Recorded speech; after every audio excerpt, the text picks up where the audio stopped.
ஏமாத்தி கல்யாணம் பண்ணிக்கிட்டான். இவனோட வாழறதுக்கு நான் தயாரா இல்ல. என்னம்மா தப்பு செஞ்சான் இவன்? 5 பஞ்சாயத்துக்கு ஆபீசர்னு போய் சொன்னான். இவன் வழக்க மண்டியில மாட்டிக்கிட்டு என்ன ஏமாத்திட்டான். அத கொண்டா இப்படி. ஏன்பா என்னப்பா இது?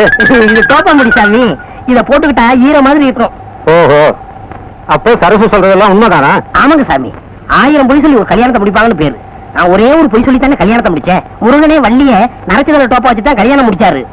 வள்ளியே தப்பா எடுக்கல. ஆப்டால் இவன் சாமி. அதுவும் சரிதான். ஏண்டா உனக்கு வழக்கம் என்றங்கிற உண்மையை சொல்லி அவளை பொண்ணு கேட்டுக்கலாம்ல? சாமி, எனக்கு வழக்க மாட்டேன்னு தெரிஞ்சா இவங்கள யாராவது எனக்கு பொண்ணு கொடுப்பாங்களா? பொதுவா நீங்க கொடுப்பீங்களா? அதை எப்படி நான் சம்மதிப்பேன்? நீங்களே சம்மதிக்க மாட்டேங்கிறீங்கல்ல, அவன் எப்படி சம்மதிப்பா? உங்க பொண்ணோட அழகா இருக்கா. நீ மேட்டருக்கு வா. என் பொண்ணெல்லாம் இருக்காது. சாமி, நான் ஒண்ணு இவளை ஏமாத்தல. இவ கடைக்கு வரவங்க எல்லாம் இவளை ஏமாத்தி இவ வாழ்க்கையை கெடுக்க பார்த்தாங்க. அவங்க இருந்து காப்பாத்தி நான் கல்யாணம் பண்ணேன். இது தப்பா? அது எப்படி தப்பாகும்? எவ்வளவு பெரிய தியாகம் பண்ணிருக்க நீ. அம்மா, ஏதோ உன் மேல இருக்கிற ஆசையில ஒரு பொய்யை